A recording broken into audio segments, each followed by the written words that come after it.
Perfecto, buenas tardes a todos. Es realmente un placer estar aquí presente en este breve seminario acerca de los aspectos evolutivos de la personalidad y de la psicopatología. Hoy empezaremos con Martin Brune, que es uno de los expertos más famosos en el campo de la psicopatología evolutiva. Martin es profesor de psiquiatría, jefe de la división de neurociencia social y medicina evolutiva en el Hospital Universitario LWL y en la Ruhr-Universität de Bochum en Alemania, y también tiene muchos artículos y capítulos en el campo. En particular es autor del Oxford Textbook on Evolutionary Psychology en su segunda edición de 2016. Martin va a introducir los aspectos evolutivos de la psicopatología de la personalidad y cómo este campo puede informar no solo a la psicopatología, sino también a la psicoterapia. Así que por favor, Martin, cuando quieres puedes empezar. Buenas noches, buenas tardes a todos. Muchísimas gracias por tu amable presentación, Simone. Gracias por invitarme a participar en este seminario. Realmente estoy muy contento de estar con todos ustedes y me encantaría presentarles algunas ideas sobre el background evolutivo o, digamos, los antecedentes posibles evolutivos de las dimensiones de la personalidad. Perfecto. Como todos sabemos, la personalidad puede definirse como un conjunto de características y disposiciones conductuales que se basan en componentes tanto temperamentales como de desarrollo, que se supone que son relativamente estables a lo largo del tiempo, de la vida y según los factores contextuales. Existen estudios metaanalíticos que demuestran que el temperamento en la primera infancia está relacionado con el desarrollo de rasgos de personalidad posteriores. Por otra parte, la infancia y la edad adulta temprana parecen estar asociadas con el mayor nivel de cambio con respecto a la personalidad. Y además, tampoco debemos descuidar el hecho de que el temperamento y los rasgos de personalidad parecen estar, al menos en parte, bajo el control genético, con una varianza estimada explicada por factores genéticos entre un 25 y 50%, lo que, por otro lado, conlleva que una cantidad parecida de varianza estadística se explica por factores ambientales. Así que la pregunta es la siguiente: ¿qué aportan los enfoques evolutivos o cómo pueden aportar los enfoques evolutivos a la explicación de la personalidad? Y como pueden ver en esta diapositiva, hay bastantes opiniones divergentes sobre esta cuestión. Una definición muy amplia es que la personalidad humana tiene consecuencias sobre la aptitud evolutiva, incluyendo la supervivencia, el éxito en el apareamiento, el número de hijos, etcétera, etcétera. Esa es una definición, decía, muy amplia, tomada de un artículo bastante reciente publicado por Und and Jäger. Por otra parte, como se puede ver a continuación, hay desacuerdos sobre lo que la genética tiene que ver con las varias diferencias en la personalidad, en particular puntos de vista que contrastan de manera bastante profunda. O sea que un bando de psicólogos evolutivos sugiere que la personalidad es relativamente independiente de la selección y más o menos, digamos, tiene efectos aleatorios después de la recombinación sexual, y que las diferencias en los rasgos de la personalidad son más o menos variantes fenotípicas y no adaptativas, que no tienen un significado más profundo. Yo creo que Simone y yo no estaríamos de acuerdo en eso y preferiríamos la argumentación de David Bass. O sea que las diferencias individuales en la personalidad son un aspecto central de lo que él llamó el paisaje adaptativo en el que evolucionaron los seres humanos. Y hay un par de otros que han argumentado que las diferencias individuales en la personalidad evolucionaron para reducir la competencia entre los miembros de la misma especie y, por así decirlo, para llenar diferentes nichos sociales dentro de una comunidad específica. Así que, desde un punto de vista evolutivo, personalmente me parece muy interesante que la personalidad o las diferencias de personalidad no sean nada específico de los seres humanos. Se trata esta de una diapositiva bastante provocativa que indica que incluso entre las especies de hormigas y las colonias de hormigas existen diferencias entre distintas colonias. Por ejemplo, en términos, digamos, de audacia, donde una colonia de una determinada especie de hormigas muestra comportamientos más audaces en comparación con otra colonia, sin embargo, a costa de mayores tasas de mortalidad entre las hormigas obreras. Así que, por un lado, la estrategia, esta audaz, puede considerarse adaptativa porque la colonia es mejor en la extracción de alimentos del medio ambiente, pero a costa de una mayor mortalidad de las hormigas obreras en esa colonia más audaz en comparación con la colonia menos audaz. O sea que asumen más riesgos, en otras palabras, estas hormigas. Y por ejemplo, estas siguen forrajeando, aunque la temperatura sea superior a la habitual que tolera la especie, lo que conlleva, como decíamos, una mayor mortalidad. Seguramente los animales que están más estrechamente relacionados con los seres humanos, con nosotros, ante todo otros mamíferos, tienen diferentes personalidades. Por ejemplo, si entre ustedes hay dueños de mascotas, de perros, sabrán que sus perros tienen un tipo de personalidad que puede diferir de la personalidad de otros perros, igual para los gatos, etcétera, etcétera.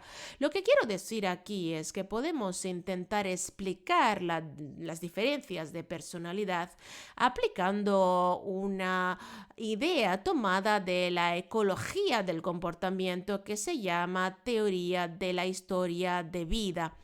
La teoría de la historia de vida se desarrolló originalmente para comparar diferentes especies en términos de velocidad de maduración, números de crías, esperanza de vida o longevidad, en otras palabras, y también el mantenimiento corporal, incluido el funcionamiento inmunológico. Así que la idea es muy sencilla. La ecología del comportamiento sugiere que un individuo de una especie determinada no puede invertir al mismo tiempo en la reproducción y en el mantenimiento del cuerpo, o bien favorece el éxito reproductivo, lo que significa el número de descendientes que es más amplio, más alto, o el crecimiento somático. Y pueden ver aquí el ejemplo cuando, por ejemplo, comparamos una rata con un elefante.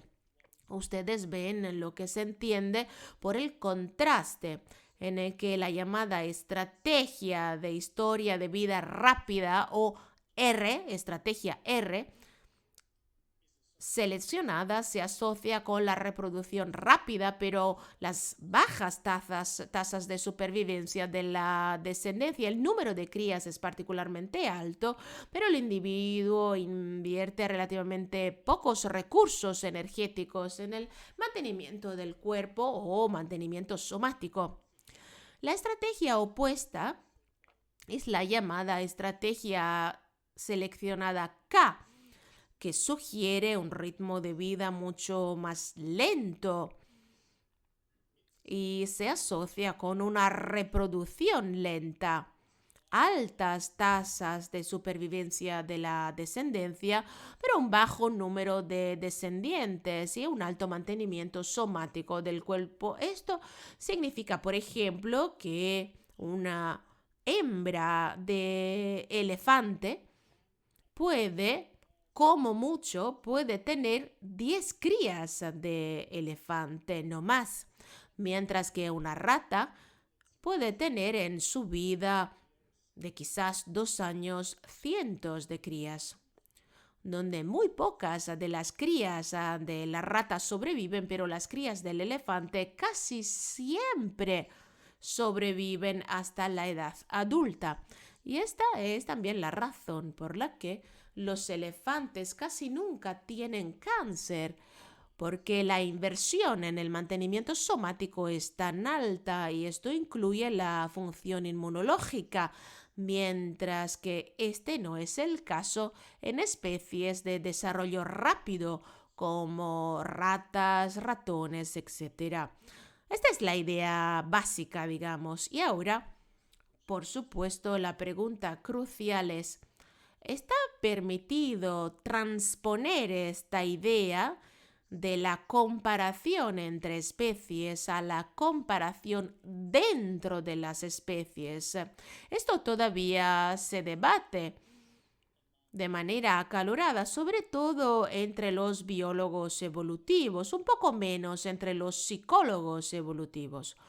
Pero en cualquier caso, desde la perspectiva de la teoría de la historia de vida, los individuos deberían ajustar el comportamiento de asunción de riesgos a su valor reproductivo residual, que es su aptitud futura, donde los individuos con grandes expectativas deberían ser reacios al riesgo, algo parecido a las estrategias lentas, mientras que los individuos con bajas expectativas deberían ser relativamente propensos al riesgo. Ya tenemos aquí un indicio de lo que esto podría significar para los rasgos de personalidad.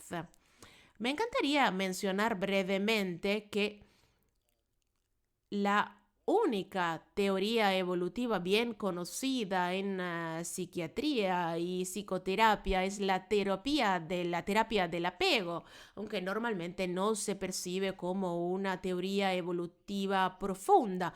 Por otra parte, John Bowlby trabajó originalmente con biólogos evolutivos y no con sus compañeros de trabajo del campo psicoanalítico que rechazaron en un primer momento sus ideas. Pero esta sería, digamos, otra historia, tema para otra ponencia. Curiosamente, el propio Bowlby creía que solo lo que él llamaba apego seguro es biológicamente adaptativo, mientras que investigaciones más recientes de psicólogos evolutivos sugieren que en circunstancias específicas, cuando las condiciones ambientales son inestables, el apego inseguro podría ser ventajoso sobre el apego seguro.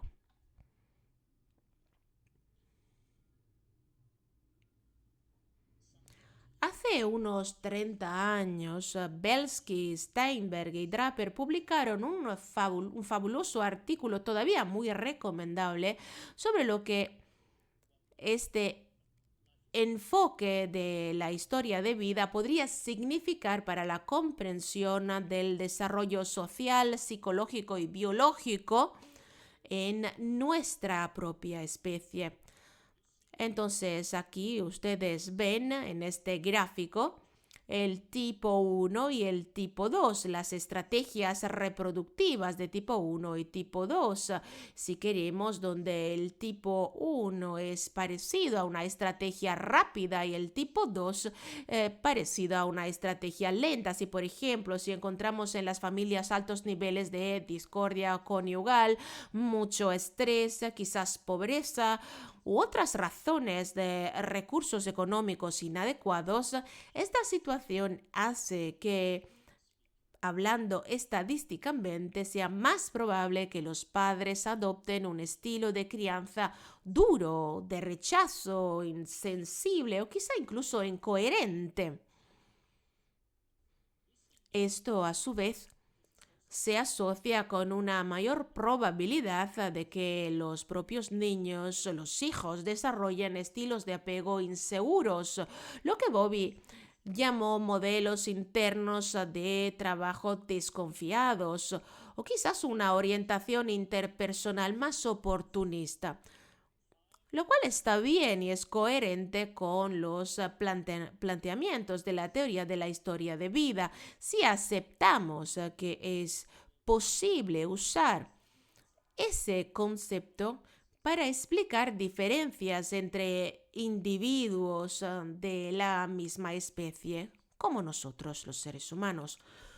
Curiosamente, parece que esta especie de vía más rápida, si me permiten que la llame así, está aparentemente asociada con una maduración biológica más temprana, una pubertad más precoz, tal vez con una actividad sexual más temprana y tal vez vínculos de pareja inestables a corto plazo más adelante en la vida adulta cuando los niños crecen, mientras que el tipo 2 una especie de trayectoria opuesta que conduce a una estrategia de historia de vida lenta. Y tengo que decir que creo que hay muchos psicoterapeutas en la audiencia. En este caso, el término estrategia, por supuesto, no implica de ninguna manera la toma de decisiones conscientes o la selección consciente de un determinado rasgo de comportamiento. Así que desde la perspectiva teórica tendría sentido que la estrategia rápida tenga más sentido en condiciones ambientales duras, impredecibles o inseguras, y la otra sea quizás más típica en condiciones ambientales más predecibles.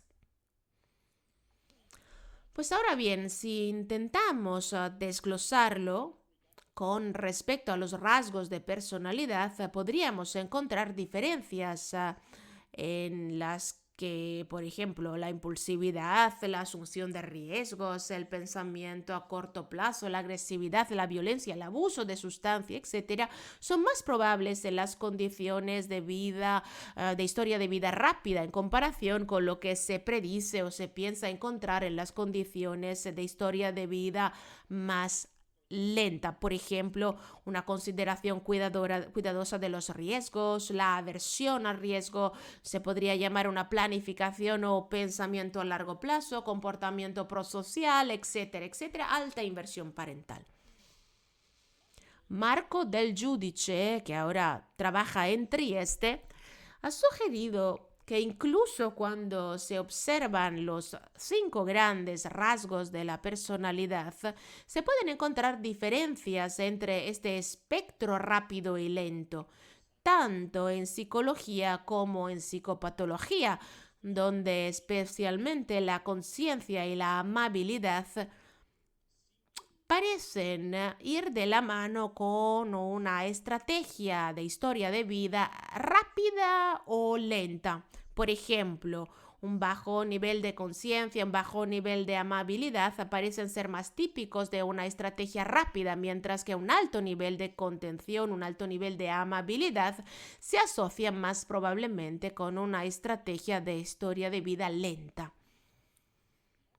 Y los otros factores que he mencionado anteriormente, como la asunción de riesgos frente a la aversión al riesgo, la búsqueda de sensaciones, de novedades, frente a la preferencia de, por ejemplo, una situación más tranquila, etcétera, etcétera.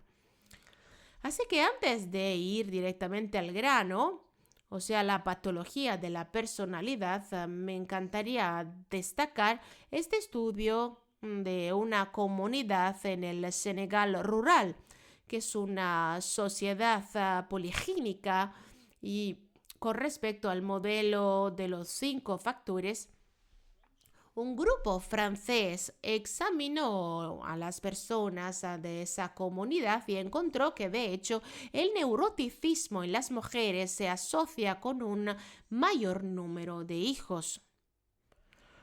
Por lo que se ve en el lado derecho de la imagen, pues el neuroticismo también se asocia con un peor estado nutricional de los niños, lo que significa que hay una curva en forma de U invertida, lo que sugiere que el mayor éxito reproductivo es cuando el neuroticismo está en un rango medio, ni demasiado bajo y tampoco demasiado alto.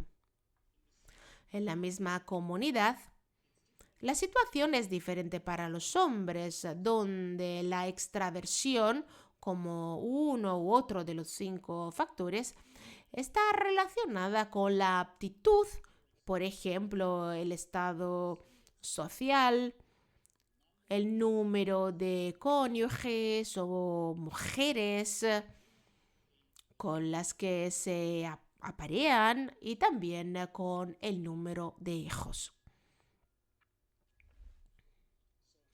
Así que esto apoya la idea de que los rasgos de personalidad no son aleatorios evolutivamente, sino que tienen una cierta función relacionada con el éxito reproductivo, que es, por así decirlo, la moneda biológica, la divisa biológica para todas las criaturas vivientes. Y ahora pasamos a una cuestión que me encantaría debatir muy brevemente con ustedes. O sea, si esto es también cierto para los trastornos de personalidad. Por ejemplo, el trastorno límite de la personalidad.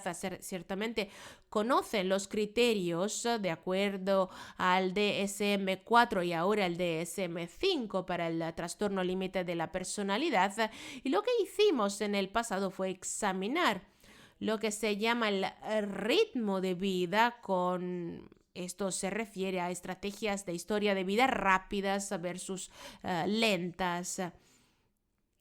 Y tratamos de relacionar esto con el diagnóstico de trastorno límite de la personalidad versus personas psicológicamente sanas y encontramos que, de hecho, el indicador para una estrategia de historia de vida rápida era más común en el grupo límite, que se muestra aquí en la columna roja en el lado izquierdo de la pantalla, mientras que en las personas psicológicamente sanas se encontró una estrategia de vida más lenta.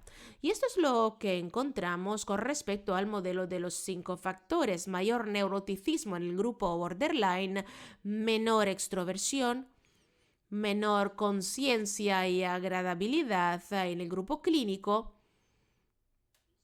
Por favor, no estudien toda la tabla, evidentemente, aquí a la izquierda, pero ven las puntuaciones por lo que se refiere a la estrategia de historia de vida. Según Figueredo, que desarrolló la escala, la Horizontal Life History Battery, y ahí encontramos bastante correlaciones, por ejemplo, con el trauma infantil, con la agresividad, con un modelo de 5 factores, pues todos van hacia la misma dirección. Basado en la hipótesis de que las personas con trastorno límite de la personalidad de manera inconsciente siguen una estrategia de historia de vida rápida.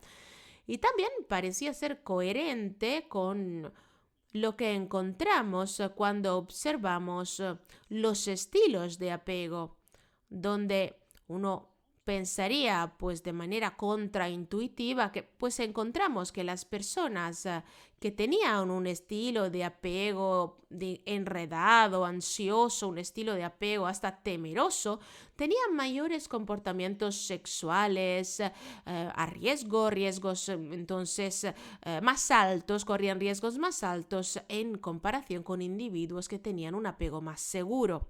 Pero aquí está el problema es que los biólogos afirmarían, a ver, ¿dónde está la correspondiente aceleración somática de la maduración? Y esto es lo que en realidad no encontramos.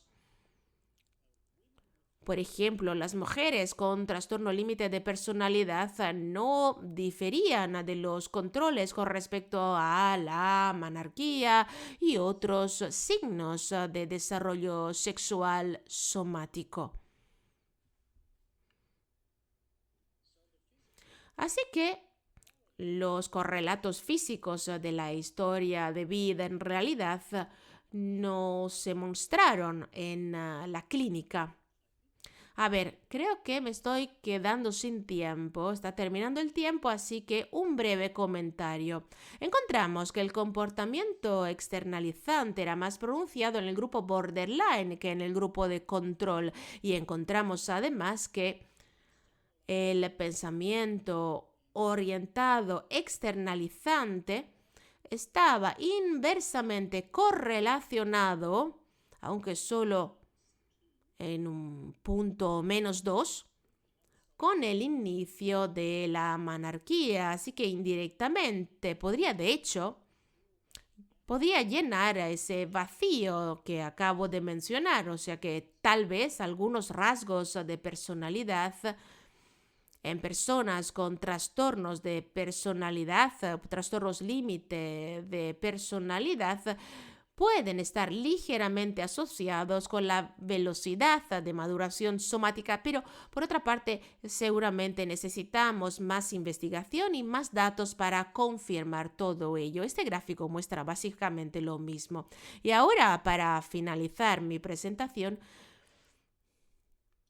me encantaría mostrarles una especie de señal de advertencia, porque no podemos estar seguros de que toda la historia sea realmente cierta. Esta es una publicación bastante reciente sobre el continuum de la historia de vida rápido y lento en las sociedades de cazadores-recolectores contemporáneas. Y lo que Anthony Falk encontró en su investigación fue exactamente lo contrario de lo que acabo de explicar. En otras palabras, las estrategias de vida lentas no estaban relacionadas con la seguridad ambiental, sino todo lo contrario. Una estrategia de vida rápida era más frecuente. Y esto, en cierto modo, contradice lo que Belkin, Steinberg y Draper propusieron hace unos 35 años. Así que, de hecho, las condiciones de vida benignas se asociaron en ese grupo con una maduración sexual y un crecimiento más temprano, una reproducción más temprana y una mayor reproducción total, que es lo contrario de lo que los psicólogos evolutivos han predicho.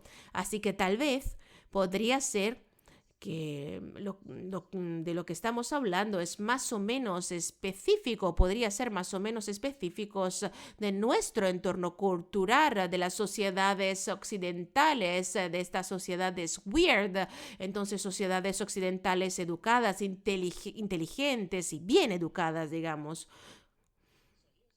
Así que este es mi mensaje. Desde el punto de vista de la ecología del comportamiento, la variación en la personalidad puede verse como una adaptación en las contingencias del entorno que sirve para optimizar el éxito reproductivo. Y los trastornos de la personalidad, yo creo, pueden verse como extremos de la variación normal en lugar de ser categóricamente distintos de la normalidad. Supongo que Simone entrará en detalles sobre el enfoque dimensional frente a la dimensión categórica. Pero evidentemente quedan muchas cuestiones y preguntas abiertas qué papel desempeñan las adversidades tempranas o las experiencias tempranas de apego. Nuestras estrategias psicológicas quizás son distintas de la maduración biológica o podría ser un artefacto de la modernidad. Creo que se trata de cuestiones bien importantes para futuras investigaciones, pero termino mi presentación de momento y les agradezco mucho por su atención. Muchas gracias, profesor Brunner. Como pueden leer en el chat, en el caso de que tengan preguntas, pueden escribirla directamente en el chat. Y si tenemos tiempo suficiente, las vamos a abordar más tarde, porque ahora quiero hacer una pregunta rápida al profesor Bloom y luego le daremos la palabra a Simone para su ponencia muy rápidamente, pero me interesa mucho. Como decía Simone, yo fui alumno de Giovanni Liotti, pero aparte de esto, en nuestro país, como sabrá, ha habido un impacto relativamente temprano de la perspectiva evolucionista en el campo clínico a través de los trabajos de Giovanni Liotti, que fueron inspirados inicialmente por John Bowlby, pero luego también por otras aportaciones procedentes principalmente por Paul Gilbert, Lichtenberg, las llamadas teorías multimotivacionales. Entonces mi pregunta es, ¿cómo cree que el marco evolutivo actual puede informar el trabajo clínico a partir de ahora? Y ahora este marco puede contribuir a afinar esta primera versión informada del apego que recibimos.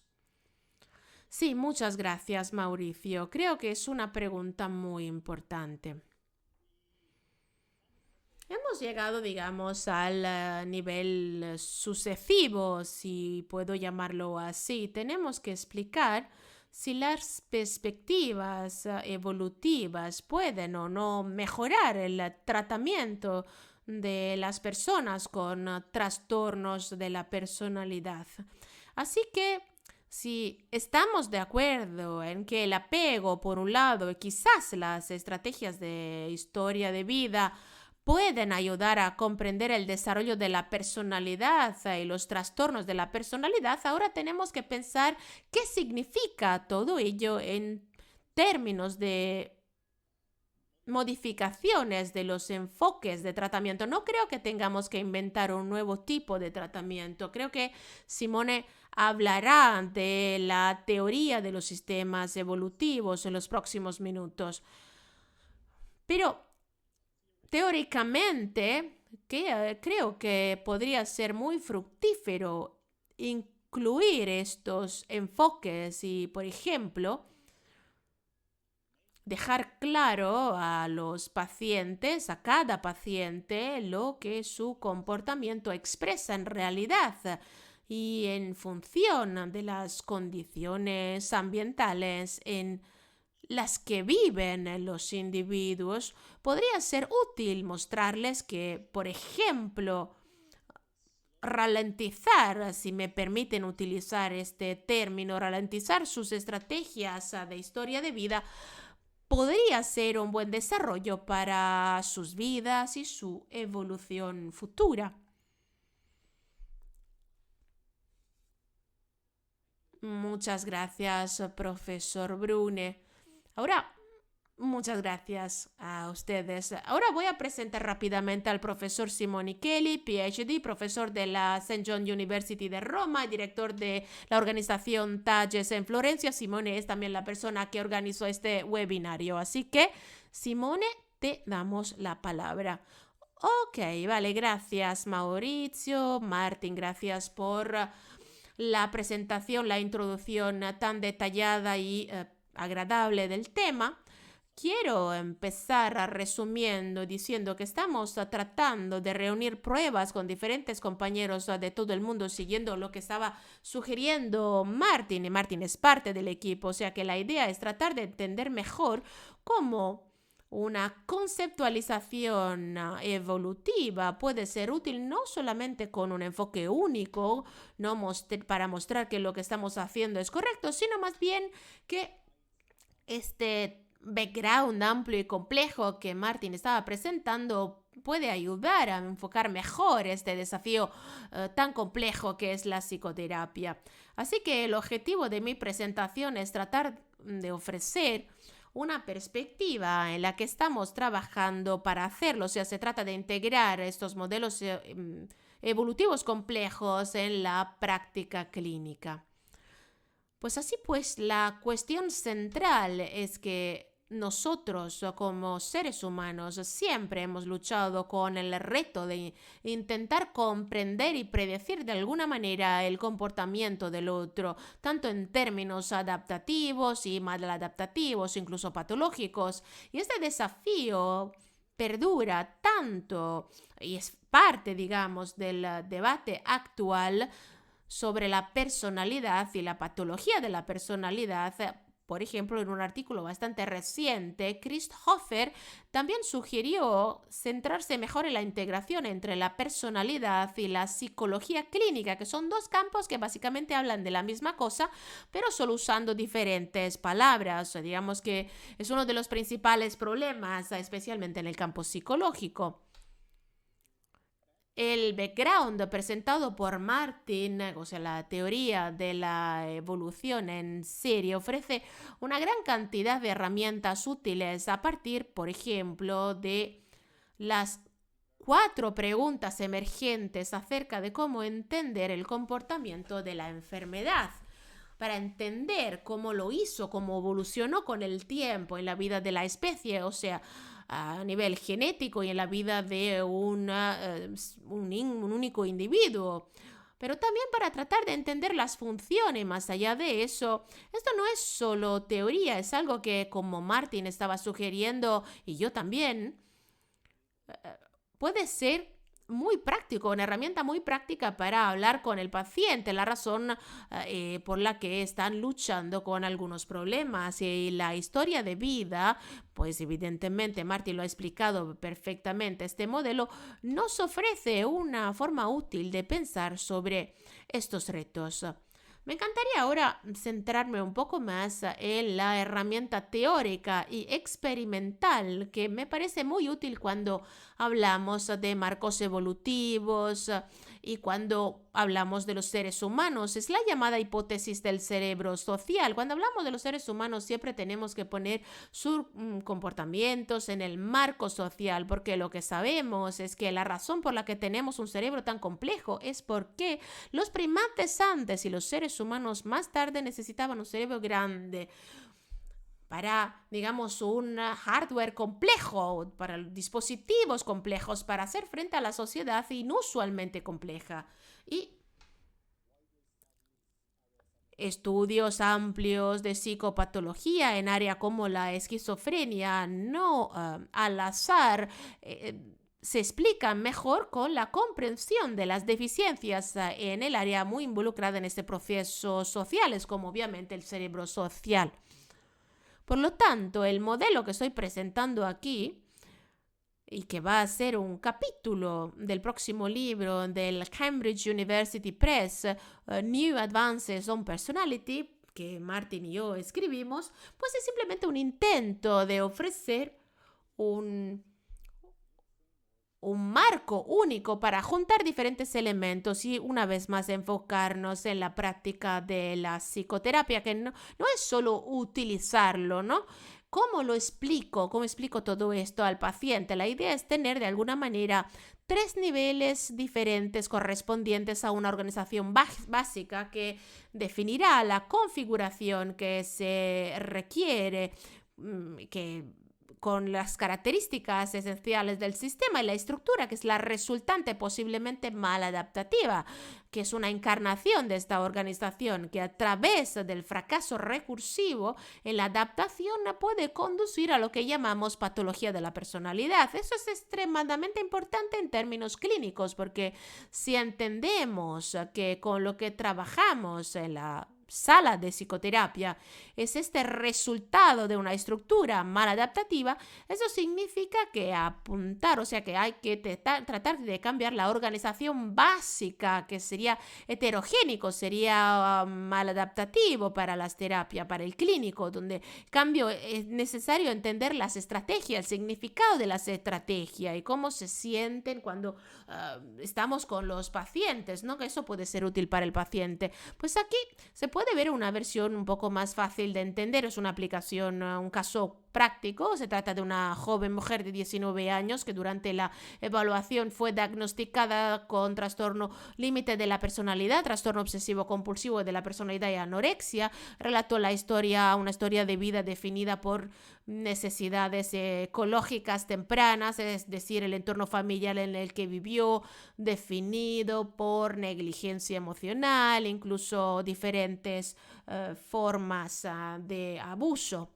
Por otra parte, se describió a sí misma y siempre fue descrita como alguien con lo que o que podemos definir personalmente con un alto neuroticismo, una tendencia a experimentar emociones negativas intensas, con esta idea del mundo como un lugar que da miedo, pero al mismo tiempo presentaba lo que en dinámica cognitiva es una baja sensibilidad a la recompensa, es decir, siempre ha sido capaz de posponer su recompensa para colaborar con los demás.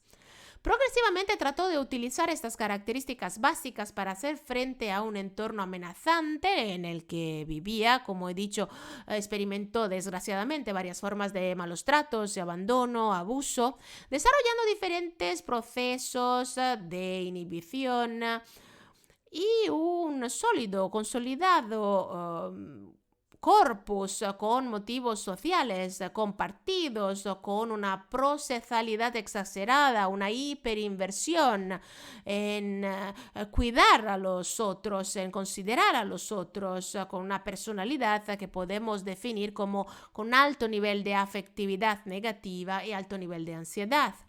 Así que este es nuestro intento de juntar lo que sabemos en términos de enfoque dimensional y jerarquía de la psicopatología en términos generales, específicamente de la personalidad, con el fin de ofrecer o simplemente simplificar la comprensión inicial de los diferentes estilos interpersonales, diferentes estrategias interpersonales que definen el núcleo de la sintomatología, el núcleo de la patología de la personalidad. Hemos intentado para la investigación describir 3 estilos interpersonales principales que definimos en términos de perfeccionista, esquizotípico, antagonista, correspondientes a los 3 principales espectros de la psicopatología: internalizante, esquizotípico y externalizante. Así que la idea es que podemos describir un estilo como perfeccionista, donde los otros son una especie de validador externo, o este estilo perfeccionista sabemos que se asocia con un prominente síntoma interpersonal y puede ser definido evolutivamente hablando como una minimización del riesgo y de alguna manera la estrategia de hiperafiliación, donde en cambio el estilo esquizotípico podemos considerarlo como una especie de, los otros son una especie de amenaza para el bienestar de la persona, a veces incluso la supervivencia, la ideación paranoide, ha sido ampliamente asociada con un mayor riesgo de síntomas asociados con la psicosis, la esquizofrenia, con una especie de minimización de riesgos como el desapego. Y la estrategia de maximización, pensemos en comportamientos, pensamientos, etc. Por último, el estilo antagonista se referirá a considerar al otro como una especie de obstáculo en el acceso a un bienestar, o se ha asociado extensamente con externalizar los síntomas y puede representar una ganancia, estrategia de maximización. Si pensamos más en términos de una forma más o menos estigmatizante, no es necesariamente patológica y estamos describiendo un patrón que puede registrar o se puede convertir en un estilo más afiliativo, más defensivo, más distanciante, de alguna forma, cómo me estoy asociando, cómo estoy tratando con los demás. Eso, una vez más, no implica necesariamente una patología. Saltamos esta parte. Recientemente concluimos una investigación donde tratamos de probar esta hipótesis. Así que es un estudio piloto muy preliminar. Como ven, la muestra es muy pequeña, es simplemente un inicio para entender que nuestra herramienta metodológica o nuestro un razonamiento clínico tenía sentido y por lo tanto probar todo ello para utilizar unas muestras más amplias. Lo que hemos intentado es probar estos tres, estilos interpersonales, ponerlos en diagramas con patología de la personalidad y centrándonos también en la edad en la que suponemos que se está desarrollando el cerebro social, que es la adolescencia, pero en términos más amplios, de los 16 a los 25 años. En estos pacientes reclutados utilizamos la terapia del sistema evolutivo, que es otra forma de terapia que se basa en esta forma evolutiva de la conceptualización. No es ahora no tenemos que abordar este tema, ¿no? Evidentemente quiero explicar lo que estamos haciendo, lo que hemos hecho. La intervención se basa en tener, un paso inicial, que es compartir con el paciente esta conceptualización basada en la evolución. Luego, como dije, es una terapia de integridad con una evidencia inicial, pero preliminar, evidencia preliminar. A ver, intentemos pasar a esta parte porque evidentemente no quiero hacerles perder tiempo, que ya vamos un poco tarde. En el estudio tratamos de explorar, como he dicho, la visibilidad, la responsabilidad, la factibilidad de estos enfoques de conceptualización más amplios basados en la psicopatología de la evolución. Así que reclutamos un tamaño mínimo de muestra basado en lo que es la evaluación momentánea ecológica. Se trata de un enfoque, para los que no estén familiarizados con él, en el que en lugar de preguntar al paciente una medida pre-post, se le pide al paciente que realice diariamente, unas cuantas veces al día, las mismas medidas breves para tener una mejor comprensión ecológica de cómo se enfrenta a sus retos diarios el paciente. En términos de visibilidad, seguridad y eficacia de la intervención, recogimos resultados prometedores en el sentido de que no hubo abandonos. He dicho que solo eran 21 pacientes, por lo que no es un resultado, de cantidad. Por otra parte, es interesante en términos de que posiblemente estos forman, una forma evolutiva de conceptualización. El modelo es lo suficientemente seguro, es percibido como útil por los pacientes. De lo contrario, posiblemente habríamos tenido, tasas de abandono más alta o de asistencia más bajas. Al final de la intervención se recogió la reducción significativa, fiable tanto a nivel individual, que es el uso de la metodología de caso único, la evaluación de los cambios de uno en uno de los pacientes, el nivel de grupo, o sea que es el uso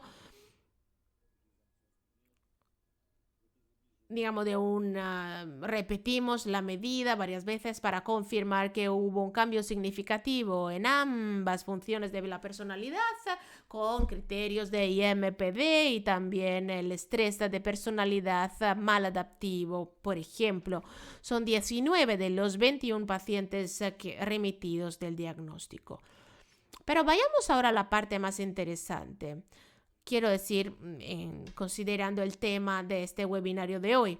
Usando la evaluación ecológica momentánea encontramos algunos resultados, algunos hallazgos que son coherentes con el modelo que describí antes.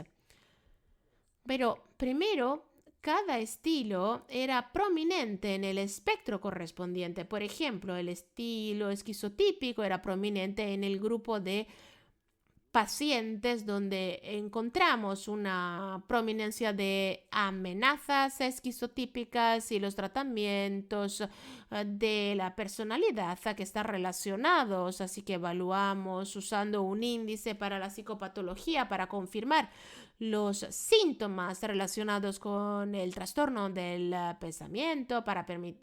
Encontramos que mostraban mayores niveles de psicoticismo y desapego. Del mismo modo, encontramos los mismos resultados, los mismos hallazgos para el estilo receptivo, para el espectro internalizante y el estilo antagonista para el espectro externalizante. Además, cuando intentamos correlacionar los estilos interpersonales, que por cierto se evaluaron preguntando al paciente 2 veces al día, ¿cómo reaccionaste? ¿Cómo encaraste la situación personal en la que te encontrabas con las personas significativas de tu red social? Pues se pedía al paciente que eligiera uno de los 3 estilos que se explicaban previamente al principio de la sesión. Pues no encontramos una correlación significativa o más que insignificante entre los estilos interpersonales y el nivel de estado anímico y el nivel de funcionamiento de la personalidad, lo que significa que el estilo interpersonal es una característica de la personalidad y no necesariamente un predictor o un ajustado predictor de la patología. Esto es consistente con lo que estábamos viendo en el sentido de que la organización básica no es algo que vaya a cambiar por la psicoterapia.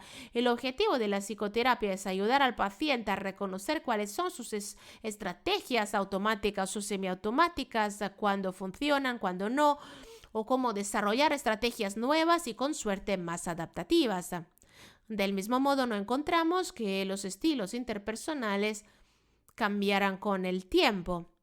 Solo hubo 4 excepciones, hubo 2 pacientes con lados antagonistas y 2 pacientes con lados esquizotípicos que reportaron un incremento del estilo interpersonal perfeccionista y posiblemente esto es consistente con una mayor procesalidad al final de la intervención.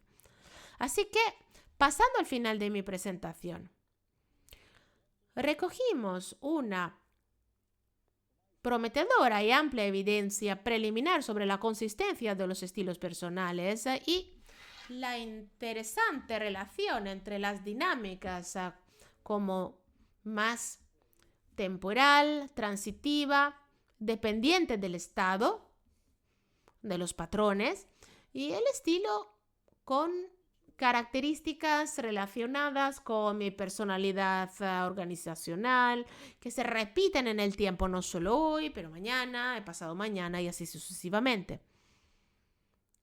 En los próximos meses estamos tratando de recoger más resultados, especialmente hemos registrado recientemente un protocolo para explorar en 5 países, o sea, Italia, Estados Unidos, España, Polonia y China, la viabilidad transcultural y la aceptabilidad de estos conceptualizaciones.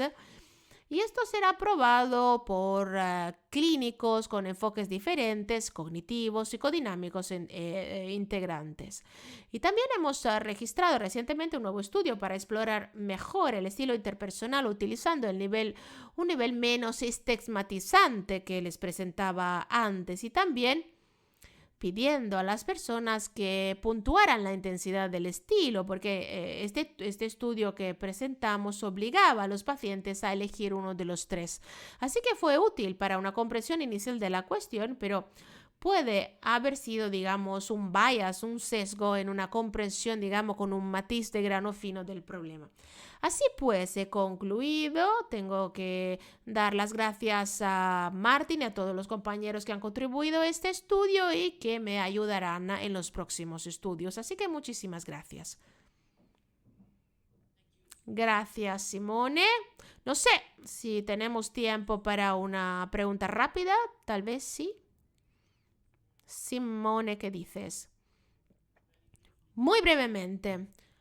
A ver, me encantaría preguntarte, Simone, si puedo solamente así una idea, pocas palabras acerca de los 4 módulos o los 4 pasos, porque los 3 estilos deben de saber que se inspiraron en 3 perros. Es tan sencillo como esto, ¿no?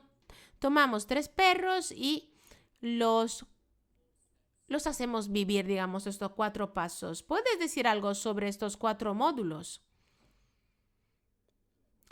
Sí, veamos, la intervención, como decía, se basa o descansa en 4 módulos que no son, digamos, no están separados, no son compuestos separados, sino objetivos primarios de la intervención que registramos a lo largo de diferentes fases de la intervención, pero también dentro de la misma sesión. La idea es centrarse principalmente en el modelo de conceptualización que estaba presentando, porque supongo que es muy importante no ofrecer una conceptualización que sea estigmatizante y que pueda ofrecer amplios grados de libertad al paciente. Eso es entender cómo se define mi personalidad, qué puedo cambiar, qué puedo proteger, mejorar o cuidar. Luego hemos tratado de definir 2 objetivos generales, en el sentido de que evidentemente se trata de una definición abstracta como un modelo que es un modelo heurístico y no un objetivo real. Estamos tratando de todos modos de definir o distinguir objetivos de intervención para tratar en la relación de uno mismo o a sí mismo de uno a los demás, en el sentido de que mi forma, ¿no?, de relacionarme con mi experiencia interior, mi vida social. Al hacerlo, tratamos de integrar técnicas de autobiografía, porque necesitamos compartir con el paciente el modelo, técnicas experienciales para discutir mejor este cambio de mi personalidad, de la organización a mi participación, a la estructura final, obviamente las técnicas relacionales, porque creo que ya que somos animales sociales y este modelo es bastante orientado a nivel interpersonal a la relación entre los pacientes y el terapeuta, yo diría que es la parte más importante, más fácil de acceder también. Pero de nuevo, nosotros simplemente trabajamos así. Supongo que estamos más interesados en cómo podemos utilizar la teoría de la evolución para informar la conceptualización más allá de un modelo único de intervención. Muchas gracias. Entonces, algunos comentarios finales. Simone, ¿quieres llevarnos al final de esta sesión? Sí, claro, claro. Una vez más, quiero darles las gracias a todos ustedes, Mauricio, Martín, por estar aquí. El objetivo de hoy para mí era tener Martín, para que pudiera introducirnos la importancia de estos antecedentes, de estos background de la evolución, y tratar de mostrar un ejemplo que es nuestro intento. De nuevo, no creo que sea el intento correcto sí o sí. Espero que nuestro objetivo es compartir la importancia de hacer intentos, de informar a la psicoterapia con la teoría evolutiva, porque es una herramienta muy transteorética y flexible, yo creo, que puede ser utilizada por diferentes enfoques, diferentes equipos, evidentemente con un enfoque constructivista, etc. Entonces, como Martín estaba diciendo al final, evidentemente se necesita más investigación. No sé, Martín, si quieres añadir algo más, algunas palabras para terminar, algún comentario final. Gracias, Simone. Me encantó especialmente tu presentación acerca de las nuevas perspectivas sobre los diferentes estilos que has definido. Y creo que es un enfoque muy fructífero del que se pueden beneficiar todas las escuelas terapéuticas, también la terapia, y espero aprender más sobre todo ello en futuro directamente de ti. Así que muchísimas gracias por invitarme, ha sido realmente muy, muy agradable. Realmente una presentación y un encuentro realmente muy agradable. Thank you Gracias. everybody for having Gracias, joined gracias, us. Martín. Thank you A ver again, si Martin no and hay otras Maurizio. preguntas por parte del Have a público. good night to you all. Creo que Thank you. seguramente todos necesitamos descansar un rato. Así que muchísimas gracias por haber estado con nosotros.